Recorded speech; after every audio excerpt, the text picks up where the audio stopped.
사람들이 죄를 지을 때 보면은 세 가지가 많아서 죄를 지더라고요. 건강이 많고 돈이 많고 시간이 많은 사람이 죄를 질 수 있다고 그래요.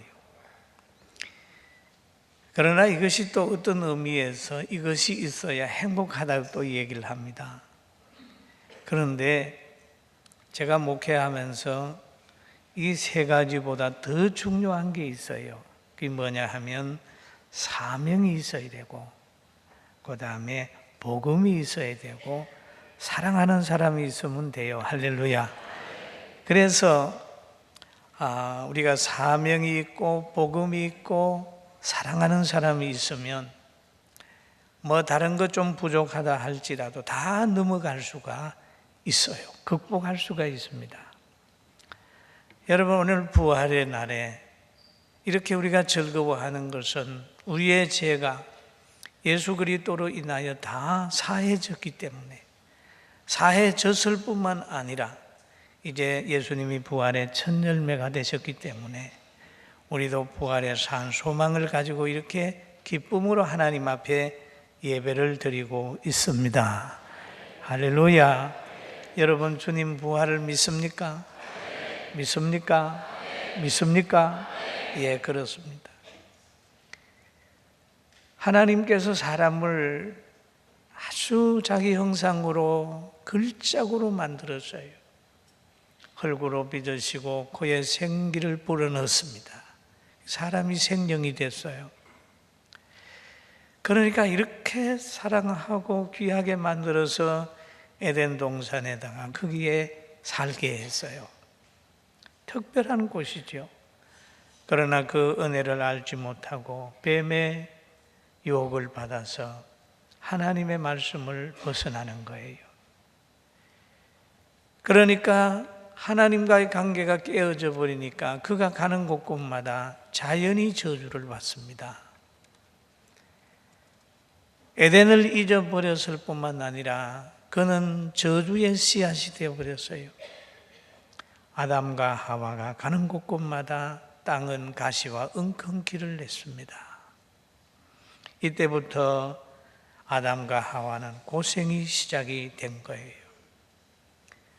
여러분, 하나님께서는 모든 것을 주셨지만은 주신 그가 하나님의 말씀을 벗어나게 되면 주신 은혜를 거두시는 분이세요. 성경에 보면 삼손이라는 분이 있습니다. 이 삼손도 하나님이 그에게 힘을 줬습니다. 그런데 힘을 주시면서 하신 말씀이 머리 깎지 마라. 에덴 동산에서는 선악과 먹지 마라 라고 했는데 삼손에게는 머리 깎지 마라. 그런데 삼손도 고만 쾌락에 빠져서 하나님이 깎지 말라는 머리를 깎음으로 인하여 그가 가졌던 초자연적인 힘을 잃게 돼 버린 겁니다. 사랑하는 성도 여러분, 하나님이 우리에게도 구원을 주셨어요. 구원을 주시면서 우리에게 요구하는 게 있습니다. 뭐냐? 너희는 세상에 빛되고 소금되라. 우리에게 아내를 주면서 하신 말씀이 너는 아내를 사랑해라. 남편을 주시면서 하신 말씀이 너 남편을 존중해라. 자녀를 주시면서 하신 말씀이 자녀를 하나님 말씀으로 양육해라. 부모님을 공경하고 부모님을 귀하게 여겨라. 우리는 어떤 위치에 만들어 주시면서 다 거기에서 어떤 사명이 있어요. 그런데 그 사명을 잊어버리고 자기 멋대로 살게 되면 가정도 깨어지고 부부간의 관계도 깨어지고 구원받은 성도의 누림도 다 깨어집니다. 여러분, 하나님께서 우리에게 주신 그 은혜를 생각하고 있는 위치에서 최선을 다해 복받는 사람으로 살아갑시다. 아멘. 온전히 순종하는 아들 예수 그리스도를 하나님께서 무덤에서 썩게 하지 않았습니다. 무덤에서 살려냈습니다. 부활시켰습니다. 죽은 사람을 살려내시는 분은 오직 하나님이십니다. 새는 제철 소의 용광로에서 녹습니다. 금도 용광로에서 순도를 더해갑니다. 씨앗은 싹 밑에서 싹이 틉니다. 그리고 나무 자라서 열매를 맺습니다. 구원받은 성도들은 하나님의 말씀 안에서 마음의 평강을 얻고 말씀 안에서 자유를 얻고 말씀 안에서 사랑의 교제를 이루면서 행복하게 살아가게 되는 겁니다. 할렐루야. 그런데 하나님은 어떤 분이냐? 구원시키는 능력이 있다, 살리는 능력이 있다는 거예요. 구약 성경에 보면 에스겔 골짜기에 마른 뼈들이 군대가 되었다는 내용이 있습니다. 계시록 37장 4절 5절에 이런 말씀이 있어요. 너희 마른 뼈들아 여호와의 말씀을 들을지어다. 주 여호와께서 이 뼈들에게 같이 말씀하시기를 내가 생기를 너희에게 들어가게 하리니 너희가 살아나리라 그랬습니다. 여호와의 권능이 임하여 에스겔을 데리고 가서 에스겔아, 이 뼈들이 군대가 될 줄로 믿느냐? 그랬더니 에스겔이 뭐라고 얘기를 합니까? 주께서 하시나이다. 주께서 하시나이다 라고 대답을 하니까 너 대언해봐. 그럴 때 마른 뼈들아 여호와의 말씀을 들을지어다. 그렇게 대언하게 될 때 뼈가 막 움직입니다. 힘줄이 생기고 살이 생기고 가죽이 덮이게 되고 그 후에 생기가 들어가니 큰 군대가 됐다. 믿습니까? 믿습니까? 이것이 에스겔 골짜기에 나타나는 하나의 기적이었습니다. 하나님의 말씀은 능치 못함이 없는 거예요. 뼈도 회복을 하고 가죽도 회복을 하고 생기도 회복을 하고 다 회복하는 능력이 말씀 속에 있다는 거죠. 그런데 이렇게 죽은 뼈들을 군대되게 하시는, 마른 뼈들을 군대되게 하시는 하나님께서 6월절 어린 양으로 온전히 죄를 위하여 헌신하고 희생한 예수 그리스도를 무덤에서 불러냈습니다. 많은 사람들, 박해자들은 예수 그리스도를 십자가에 달아 죽인 후에 그들은 자기들이 성공한 줄로 생각했어요. 그러나 그들은 그 자리가 실패하는 장소였습니다. 사망의 권세를 그 자리에서 싸워서 이긴 장소가 그 자리입니다. 그래서 금요일 날 돌아가시고 토요일 날 안식 후 첫날이 되었습니다.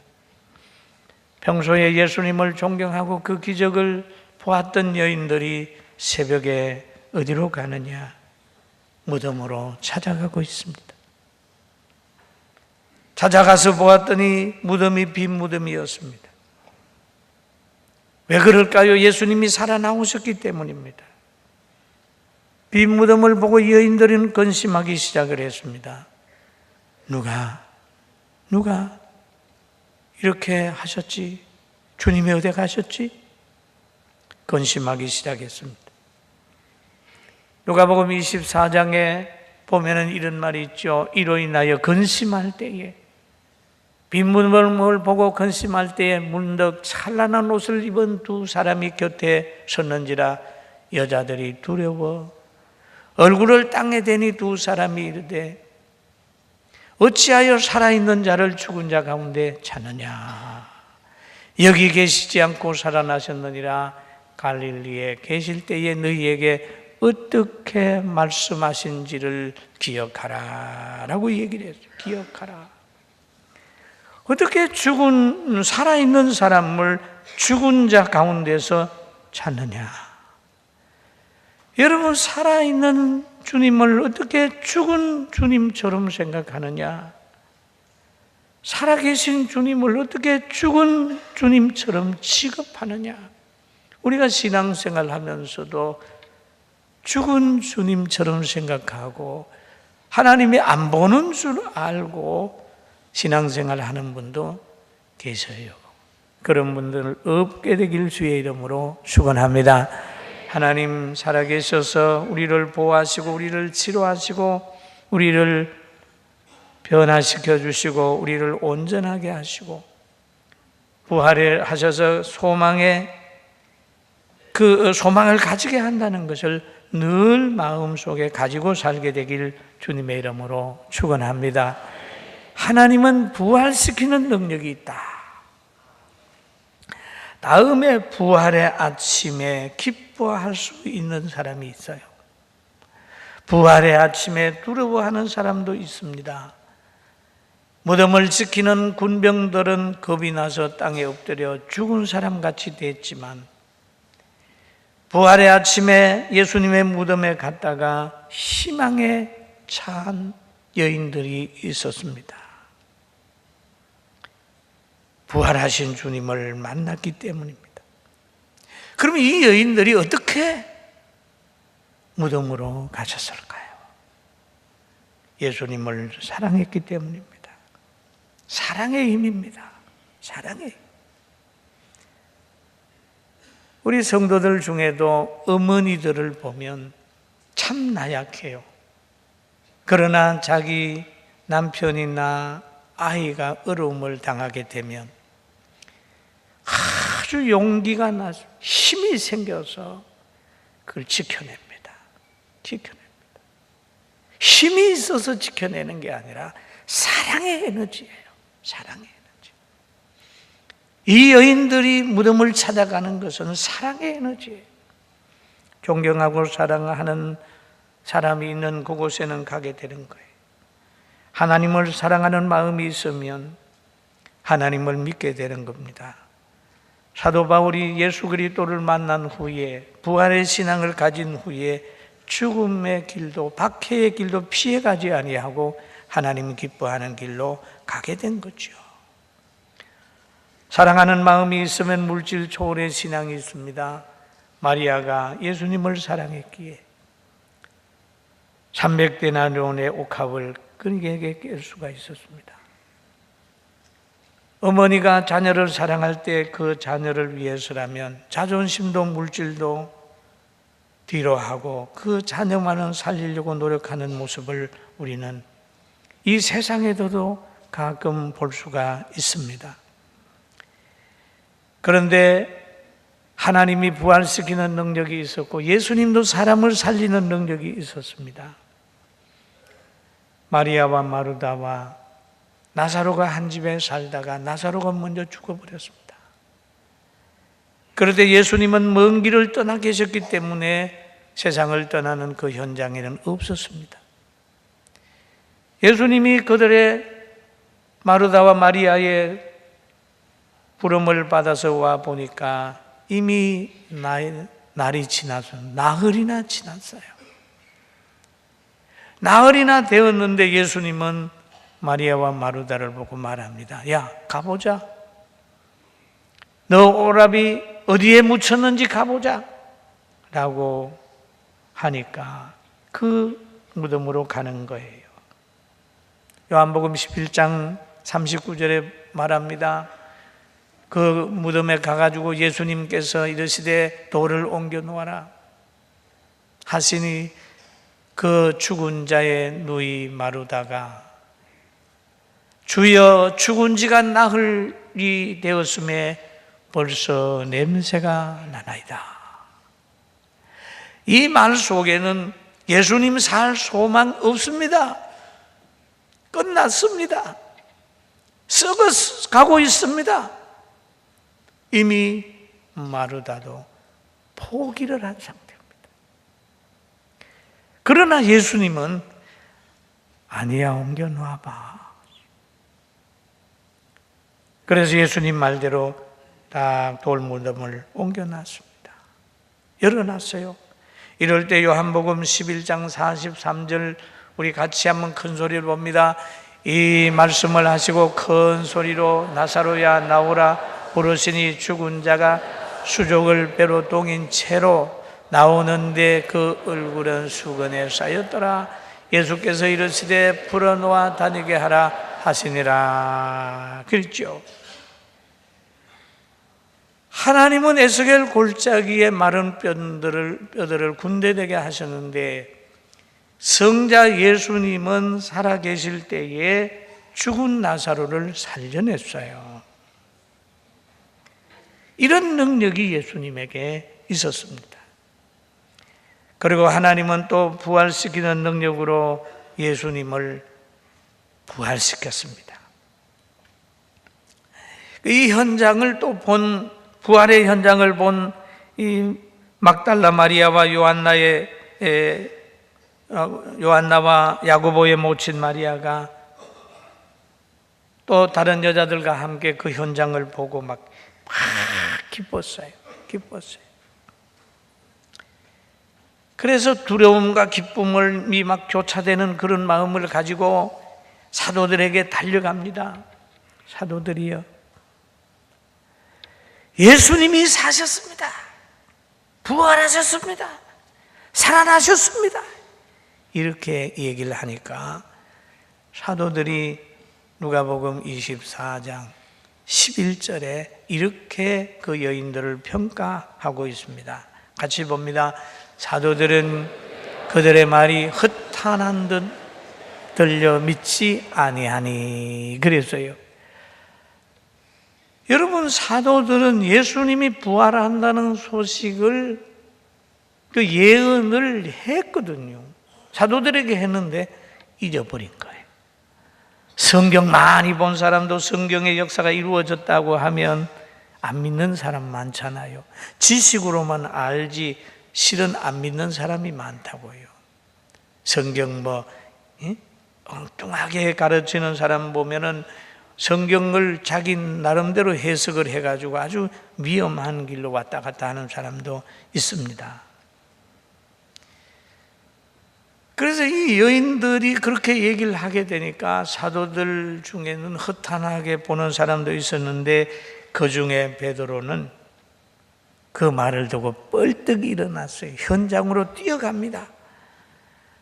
24장 12절에 보니까 그럽니다. 베드로가 일어나. 어디로 달려갔다고요? 무덤에 달려가서 구부려 들여다 보니 세마포만 보이는지라 그 된 일을 놀랍게 여기며 집으로 돌아가니라. 막 현장으로 달려가 봤어요. 하나님의 역사는 현장이 있습니다. 여러분, 강야에 대한 이야기를 하잖아요. 그러면 그 강야가 지금도 존재하고 있습니다. 홍해에 대한 이야기를 하잖아요. 지금도 존재하고 있어요.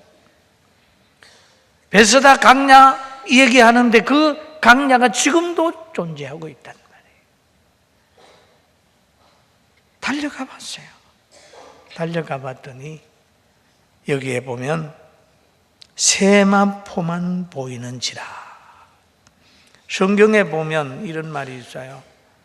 군병들이 예수님 부활한 다음에 예수님 죽인 사람들에게 가서 그럽니다. 당신들이 우리를 보내가지고 무덤을 지키라고 했는데 무덤을 지키다가 보니까 새벽에 예수님이 부활했습니다. 부활하는 걸 보고 우리들이 겁이 나가지고 막 죽은 사람같이 됐었습니다. 이렇게 얘기를 하니까 그들이 군병들에게 돈을 많이 줬어요. 야, 너희 부활했다 그러면 안 돼. 예수님의 제자들이 도둑질 해갔다고 해. 그래가지고 그들이 퍼뜨린 것이 지금도 역사 속에 그들의 한 말이 있어요.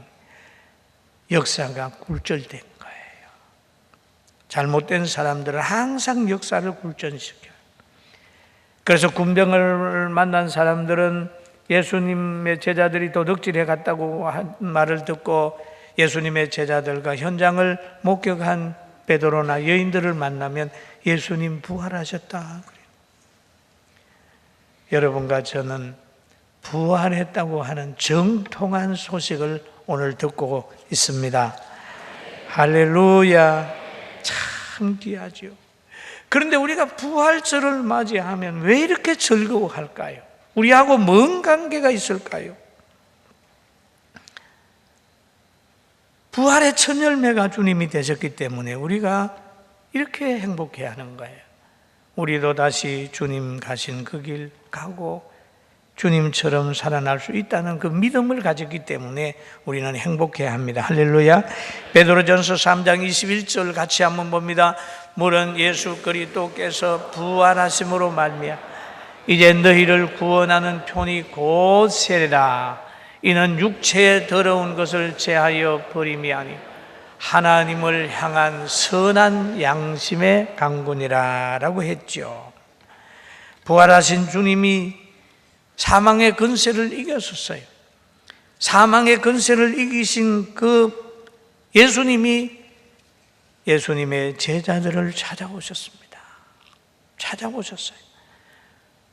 예수님 돌아가신 후에 예수님 따랐던 그들이 유대인들을 두려워하고 병정들을 두려워하여 문을 닫고 있을 때에 예수님께서 찾아와서 그 방에서 말씀하셨어요. 누가복음 24장 36절에 보니까 예수께서 친히 그들 가운데 서서 이르시되 너희에게 평강이 있을지로다 하시니 그들이 놀라고 무서워하여 그 보는 것을 영으로 생각하는지라. 예수께서 이르시되 어찌하여 두려워하며 어찌하여 마음에 의심이 일어나느냐라고 얘기했어요. 여러분, 예수님 만나고 마음에 평강이 있기를 주님의 이름으로 축원합니다. 예수님 믿는 사람 마음에 평강이 없으면 안 되잖아요. 제일 먼저 제자들에게 주고자 했던 것이 평강입니다. 편안한 마음, 편안한 이 평안을 얻었던 바울 사도가 있어요. 그는 악한 사람이었습니다마는 다메섹 도상에서 부활하신 주님을 만나게 되는 거예요.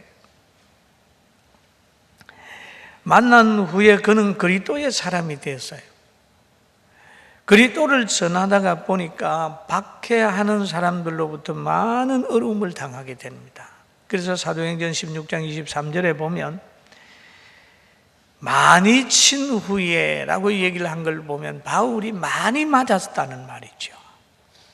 바울을 많이 친 후에 감옥에 가두었어요. 간수에게 명령하여 든든히 지키라 하니 그가 이러한 명령을 받아 그들을 깊은 옥에 가두고 그 발을 착고에 든든히 채웠더니 한밤중에 바울과 실라가 기도하고 하나님을 찬송하며 제수들이 듣더라. 할렐루야. 그러면 여기에 보세요. 이 두 사람 바울과 실라가 머물고 있는 이 자리, 이거는 공권력에 의해서 지금 감옥에 간 거예요. 이거 잘못된 거예요. 아무 죄 없이 매를 맞았어요. 죄인에게 채워지는 착고를 채웠습니다. 깊은 옥에 갇혔습니다. 이 시간은 분노의 시간이요, 좌절의 시간이요, 원망의 시간이 되어야 될 텐데 그 장소가 뭐하는 장소입니까? 기도실이 된 겁니다. 하나님 앞에 기도했습니다. 찬양했습니다. 바울과 실라는 노래했고 찬송했는데 이게 여러분 가진 자보다, 건강한 자보다, 건세 가진 자보다 예수님 만나고 신앙 가지게 되면 훨씬 더 행복하게 사는 거예요. 믿습니까? 우리 가진 거 없으니까 신앙 가지고 행복하게나 살아봅시다. 아멘. 몇천억 가지고 있다가 빈손 들고 가는 것보다 아무것도 없어도 하나님 바라보고 찬송하고, 그리고 여기에 성경에 보면은 예수님이 그래, 제자들이 영이라고 생각을 했을 때 예수님이 손을 보이고 발을 보이면서 나는 영이 아니야. 나는 영이 아니야. 내 손과 발을 보고 나인 줄 알라. 나를 만져보라. 영은 살과 뼈가 없으되 너희 보는 바와 같이 나는 있느니라. 육체 그대로 부활했다는 거죠. 사랑하는 성도 여러분, 부활의 이 아침에 사망의 권세를 이긴 이 이김이 예수님 한 분의 이김이 아니라 우리 모두의 이김이 되고, 예수님을 그냥 멀리에서 보는 사람이 아니라 수제자의 반열에 서서 예수님을 요새 삼고 예수님 안에 행복하게 되길 주의 이름으로 축원합니다. 아멘. 부활의 주인공이 되시길 주의 이름으로 축원합니다. 그리고 신령한 우리는 가족입니다. 신령한 가족은 서로의 필요를 채워줍니다. 옆 사람의 허물이 있으면 허물을 덮어주려고 노력합니다. 교회에 허물이 있으면 허물을 덮어주려고 노력합니다. 여러분의 가정에서 아내의 허물, 남편의 허물, 자녀의 허물, 부모의 허물을 밖으로 나가서 이 얘기하는 사람이 없을 겁니다. 혹 이 얘기하는 사람이 있으면 함에 반해되겠죠.